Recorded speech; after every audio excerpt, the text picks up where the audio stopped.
Neat ಎಕ್ಸಾಮಿಗೆ ಸಂಬಂಧಪಟ್ಟ ಹಾಗೆ ರಾಜಕೀಯವನ್ನು ಬೇಯಿಸ್ಕೊಳ್ಳೋಕ್ಕೋಸ್ಕರ ಕಾಂಗ್ರೆಸ್ನವ್ರು ಮಾಡ್ತಾ ಇರ್ತಕ್ಕಂಥ ಕಾಂಗ್ರೆಸ್ ಸರ್ಕಾರದಲ್ಲಿರ್ತಕ್ಕಂಥ ಶಾಸಕರುಗಳು ಈ ಕೀಳ್ಮಟ್ಟದ ರಾಜಕಾರಣವನ್ನು ಮಾಡಲಿಕ್ಕೆ ನಿಂತಿದ್ದಾರೆ.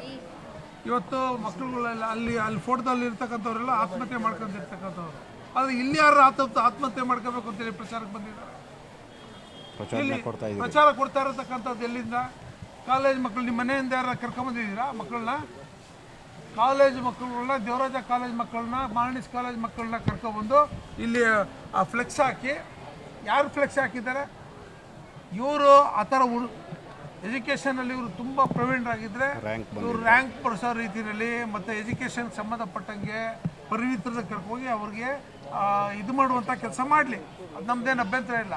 ಆದರೆ ಪ್ರಚೋದನೆ ಕೊಟ್ಟು ಇವತ್ತು ಸ್ಟ್ರೈಕ್ ಮಾಡಿ ಅಂತೇಳಿ ಸರ್ಕಾರನೇ ಒಂದು ರೀತಿ ಭಾಗಿಯಾಗಿ ಸ್ಟ್ರೈಕ್ ಮಾಡಿ ಹೊರಗಡೆ ಬಿಡಬೇಕು ಅಂತೇಳಿ ಡಿ ಡಿ ಅವ್ರಿಗೆ ಲೆಟ್ರ್ ಕೊಟ್ಟು, ಅವರು ಶಾಸಕರು ಮತ್ತು ಡಿ ಡಿ ಅವ್ರಿಗೆ ಲೆಟ್ರ್ ಕೊಟ್ಟು ಡಿ ಡಿ ಮೂಲಕ ಇದು ಮಕ್ಕಳುಗಳನ್ನ ಸ್ಟ್ರೈಕ್ ಪ್ರಚೋದನೆ ಕೊಡುವಂಥದ್ದು ಸರಿ.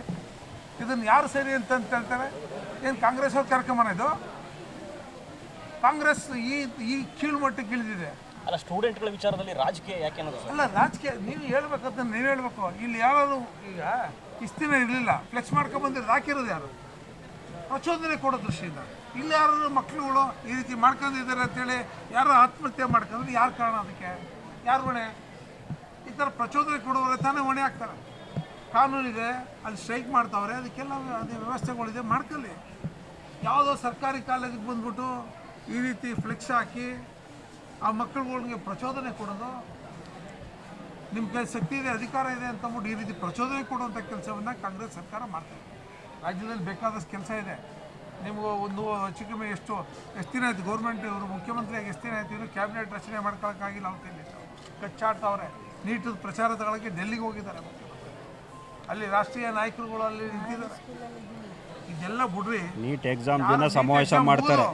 ನೀಟ್ ಎಕ್ಸಾಮ್ ಮುಗಿದು ಮತ್ತೆ ನೀಟ್ ಎಕ್ಸಾಮ್ನ ಅವತ್ತು ಇದಾಗಿದ್ದಂಥದ್ದು ಮತ್ತೆ ಎಕ್ಸಾಮ್ ಮುಗಿದು ರಿಸಲ್ಟು ಸಹ ಬಂದ್ಬಿಡ್ತು. ಆದರೆ ನಿಮಗೆ ಮಾತ್ರ ಅದನ್ನು ಕಡಿವಾಣ ಹಾಕಿ ಒಳ್ಳೆ ರೀತಿಯಲ್ಲಿ ಸರ್ಕಾರ ನಡೆಸೋದು ಬಿಟ್ಟು ನೀವು ಈ ರೀತಿಯಾದಂಥ ಪ್ರಚೋದನೆ ಕೊಟ್ಟು ಆ ಮಕ್ಕಳುಗಳಿಗೆ ತಂದು ಫ್ಲೆಕ್ಸ್ ಹಾಕಿ ಶ್ರದ್ಧಾಂಜಲಿ ನಿಮ್ಮ ಮನೆ ಮುಂದೆ ಮಾಡ್ಕೊಳ್ಳಿ. ಶ್ರದ್ಧಾಂಜಲಿ ಈಗ ಸ್ಥಳಕ್ಕೆ ಹರೀಶ್ ಗೌಡರು MLA ಅವ್ರು ಬಂದರು ಸರ್, ಏನಾದ್ರು ಮಾತಾಡಿದ್ರು ಸರ್? ಏನಾದ್ರು ಅದೇನೋ ನಂಗೆ ಗೊತ್ತಿಲ್ಲಪ್ಪ ವಿಷಯ, ಅವ್ರೇನು ಗೊತ್ತವ್ರಂತ ನನಗದು ವಿಷಯ ಗೊತ್ತಿಲ್ಲ. ಆದರೆ ಡಿ ಡಿ ಅವ್ರಿಗೆ ನಾನು ಮಾತಾಡಿದಾಗ ಕಮಿಷನರ್ಗೆ ನಮ್ಮ ಪ್ರಿನ್ಸಿಪಾಲ್ಗೆ ಹೇಳಿದ್ದೀನಿ, ಯಾವ ರೀತಿ ನೀವು ಸ್ಟ್ರೈಕಿಗೆ ಪ್ರಚೋದನೆ ಕೊಡ್ತೀರಿ ಅಂತ ಹೇಳಿದ್ರೆ ಡಿ ಡಿ ಅವ್ರಿಗೆ ಮಾತಾಡಿ ಅಂತಾರೆ. ಡಿ ಡಿ ಅವ್ರಿಗೆ ಕೇಳಿದ್ರೆ ಹರೀಶ್ ಗೌಡರು ಲೆಟ್ರ್ ಕೊಟ್ಟಿದ್ದಾರೆ ಅಂತಾರೆ. ಯಾಕೆ ಲೆಟ್ರ್ ಕೊಡ್ತಾರೆ? ಸ್ಟ್ರೈಕ್ ಮಾಡೋಕ್ಕೆ ಲೆಟ್ರ್ ಕೊಟ್ಟಿದ್ದಾರೆ ಲೆಟ್ರು ಉಲ್ಲೇಖ ಮಾಡಿದ್ದಾರೆ. ನೋಡಿ, ಈ ಥರ ಲೆಟ್ರ್ ಕೊಟ್ಟು ಪ್ರಚೋದನೆ ಕೊಡುವಂಥ ಸರಿ ಚುನಾಯಿತ ಪ್ರತಿನಿಧಿಗಳು. ಇವ್ರಿಗೂ ಎಜುಕೇಷನ್ ಮಕ್ಳುಗಳಿಗೂ ಈ ಕಾಲೇಜ್ ಮಕ್ಳುಗಳಿಗೂ ಏನು ಸಂಬಂಧ?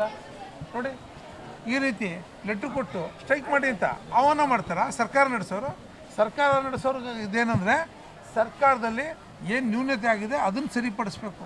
ಆಯಿತು, ಕೇಂದ್ರ ಸರ್ಕಾರ ಸರಿಪಡಿಸಿಲ್ವಾ? ನಿಮ್ಮ ಸರ್ಕಾರ ಸರಿಪಡಿಸಿ. ನೀಟ್ ವ್ಯವಸ್ಥೆಗಳನ್ನ ಮಾಡ್ಕೊಳ್ಳಿ, ಬೇಡ ಅಂತ ಏನು ಹೇಳೋದಿಲ್ಲ ನಾವು. ನೀಟ್ ವ್ಯವಸ್ಥೆಗಳನ್ನ ಮಾಡ್ಕೊಂಡು ಇವತ್ತು ನೀಟ್ ಎಕ್ಸಾಮಿನೇಷನ್ ಮುಗಿದೋಯ್ತಲ್ಲಪ್ಪ, ಅದಕ್ಕೇನು ಕ್ರಮ ಆಗಬೇಕು ಅನ್ನುವಂಥದ್ದು ಹೇಳಿ. ಅದು ಬಿಟ್ಟು ನೀವು ಈ ರೀತಿ ಪ್ರಚೋದನೆ ಕೊಡೋದ್ರಿಂದ ಇಲ್ಲಿ ಯಾವುದಾದ್ರೂ ಮಕ್ಕಳುಗಳು ಆತ್ಮಹತ್ಯೆಗಳು ಮಾಡ್ಕೊಂಡ್ರೆ ಅಲ್ಲಿಂದ ಏನಾದರೂ ಅವ್ಯವಸ್ಥೆಗಳಾದರೆ ಅದಕ್ಕೆಲ್ಲ ಕಾಂಗ್ರೆಸ್ ಸರ್ಕಾರನೇ ಕಾರಣ, ಕಾಂಗ್ರೆಸ್ ಸರ್ಕಾರದ ಶಾಸಕರುಗಳ ಕಾರಣ. ಪ್ರಚೋದನೆ ಕೊಡೋದನ್ನ ನಿಲ್ಲಿಸಬೇಕು ಅಂತೇಳಿ ಮನವಿ ಮಾಡ್ತೀನಿ.